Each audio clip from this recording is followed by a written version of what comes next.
Olá, nós somos estudantes do Instituto Federal de Educação, Ciências e Tecnologia, Pernambuco, Campus Caruaru, segundo período da turma de Mecatrônica. Abordaremos o assunto equilíbrio estático com o experimento Truque dos Garfos, explanando brevemente o histórico, os conceitos, a descrição do material, a montagem, o procedimento e a explicação física.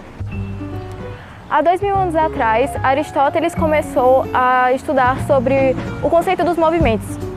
É bom lembrar que antigamente nós tínhamos muito divididos dois conceitos. O conceito de técnicas, que era usado como uma coisa fútil e também designava uma espécie de pobreza. E os experimentos, que eram organizados apenas pela nobreza.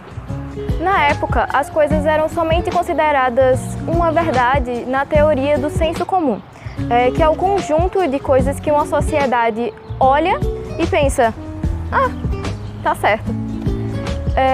Aristóteles ele acreditava que um objeto ele só poderia ser encontrado estável se não tivessem nenhuma força, nenhum movimento ou puxões que fizessem com que ele parasse de se mexer. 2000 anos após Aristóteles, Galileu, depois de diversas experiências, constatou que se um objeto estava com as suas forças resultantes nulas, se ele estivesse em repouso, ele continuaria em repouso. Se ele estivesse em movimento, ele continuaria com o movimento em uma velocidade uniforme. Galileu acreditava que a velocidade era uma grandeza escalar, ou seja, um corpo ele não seria perturbado e continuaria em seu movimento natural até que alguma força, alguma coisa fosse contra ele. Então ele continuaria do seu mesmo movimento até que algo perturbasse. Alguns anos após Galileu, Newton produziu suas 3 leis. Em sua primeira lei, ele constatava que mesmo um objeto estando ou em movimento ou em repouso, se sua força resultante for nula, ele continuará estando em equilíbrio. O conceito de equilíbrio estático baseia-se, em geral, onde a condição dos corpos extensos e pontuais encontram-se em repouso, ou seja, a soma vetorial dos momentos e das forças que atuam sobre ele é nula, ou seja, a condição das forças se anula. A palavra equilíbrio tem a sua tradução do latim, que significa a equilíbrio, e tem como um de seus adjetivos a palavra aequus, que significa igual, e libra, balança. O étimo latino significa nível igual das balanças. Já a palavra estático diz do aspecto cujo estado não sofre ação ou alteração. A sua palavra é derivada do grego e significa, no próprio idioma, estáticos. Dentro do equilíbrio estático, temos 3 formas de equilíbrio. O primeiro deles é o equilíbrio estável, que é quando um corpo, após ser afastado do seu ponto de equilíbrio, ele voltará ao mesmo ponto de equilíbrio. Temos também o equilíbrio instável, que é quando um corpo, após ser afastado do seu ponto de equilíbrio, continuar se afastando cada vez mais. E temos também o equilíbrio indiferente, que é quando o corpo, que for afastado do seu ponto de equilíbrio, continuar em equilíbrio, mesmo não voltando no seu ponto inicial. Além desses exemplos, temos o significado de torque. O que seria torque? Torque é quando um corpo ou um objeto sofre uma rotação em torno de um eixo. Bom, para a gente entender melhor, vamos ver na prática os conceitos explicados anteriormente. Para o equilíbrio estável, tendo como exemplo uma esfera suspensa em um fio preso a um suporte, como um pêndulo. Na sua posição mais baixa, a esfera está em repouso e, ao deslocar a esfera para uma parte mais alta que a sua posição de equilíbrio, a gravidade atuará sobre ela, fazendo com que retorne para a posição inicial, porque seu centro de gravidade está na posição mais baixa. Para o instável, aquele em que um corpo atinge um novo estado de equilíbrio, ao retirarmos a esfera do pêndulo e colocarmos num pico, ao deslocá-la dessa posição, ela não consegue retornar por si só, mas vai se movimentar até encontrar uma outra posição de equilíbrio. Já no indiferente, não vai haver uma tendência para retornar ou de se afastar para desenvolver um novo estado de equilíbrio.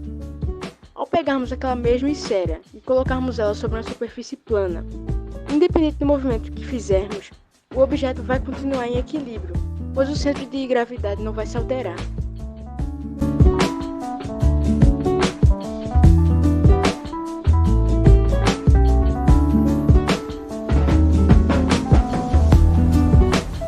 Bom, eu vou falar sobre os materiais que precisaremos para fazer o experimento.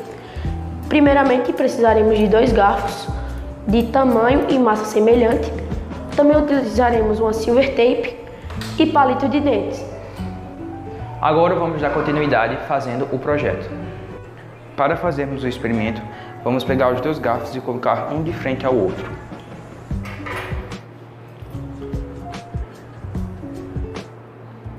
Em seguida, vamos pegar a fita para juntá-los.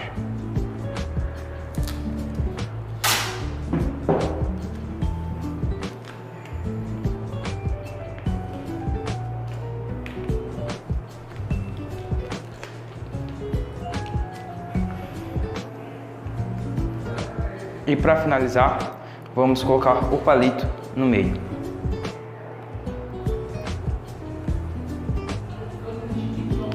E está pronto. Para podermos entender o que acontece no sistema do experimento, precisamos primeiramente reforçar alguns conceitos, sendo o primeiro deles o centro de massa. O centro de massa ele é um ponto hipotético, onde podemos considerar que todas as forças atuam lá e toda a massa está concentrada unicamente nele.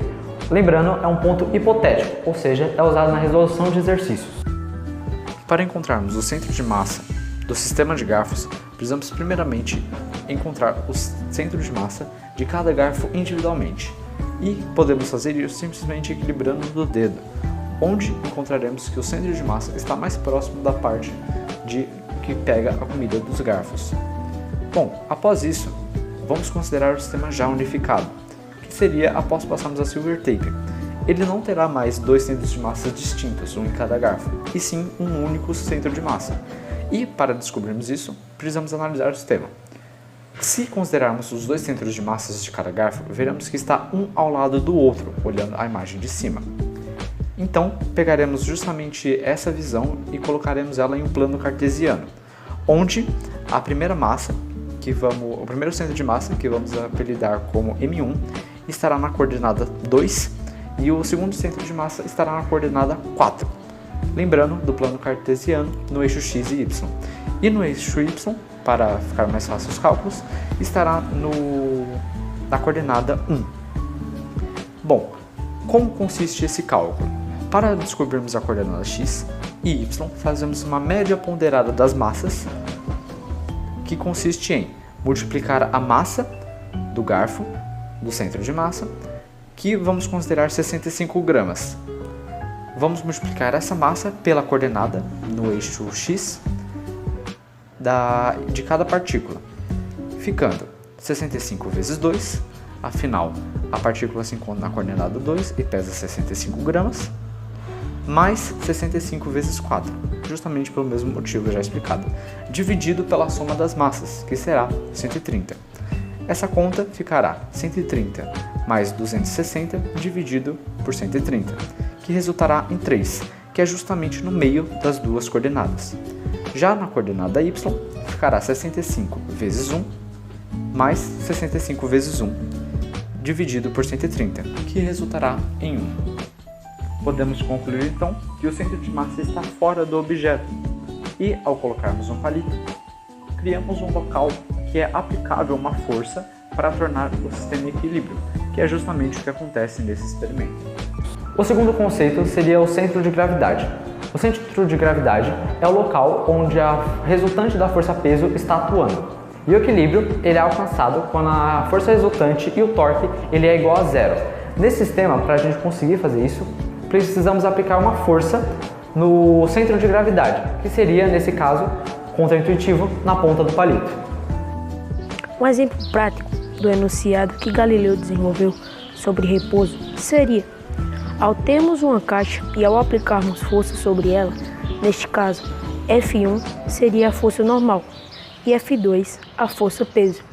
E ao adicionarmos mais forças, sejam elas quantas forem, quando ambas se anulam, o objeto permanece parado. As forças se anulam quando são idênticas, mas em modo já que são aplicadas em sentidos opostos.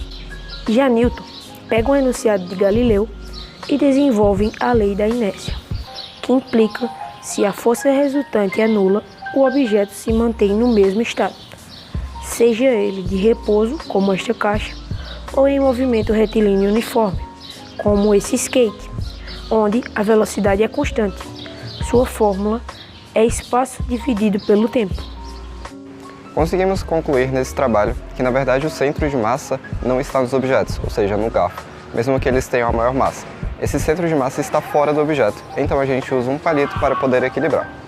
Então é isso, espero que vocês tenham gostado da nossa videoaula, espero que vocês tenham entendido o mistério por trás dos truques dos garfos. Então ajudem na divulgação e todas as redes sociais da turma da escola e todos os devidos créditos estão na descrição do vídeo.